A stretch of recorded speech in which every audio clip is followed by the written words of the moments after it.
This procedure shows how to assemble and use the microfluidic probe, or MFP. The microfluidic components of the MFP are gas-tight syringes, glass capillary tubes, microtight connectors from Upchurch, and the MFP head. This video will present the critical steps of assembly and alignment. Once assembled, the MFP can be used with a large variety of substrates and reagents for surface patterning and processing.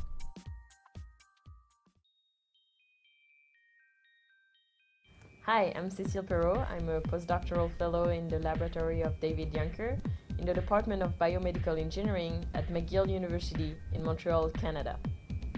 Hi, I'm Mohammad Qasaimeh. I'm a PhD candidate on David Juncker's lab on the Biomedical Engineering Department, McGill University.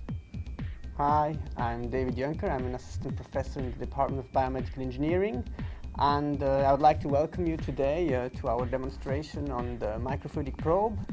Today we will show you a procedure of the operation and use of the microfluidic probe. We use this procedure in our laboratory for surface processing and patterning. So let's get started.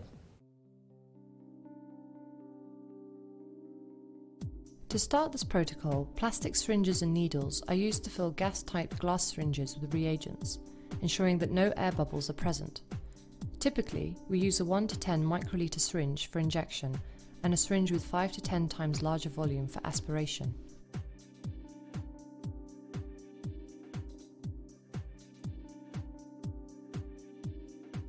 Next, using nanotight fittings with low dead volume, the syringes are connected to capillary tubing.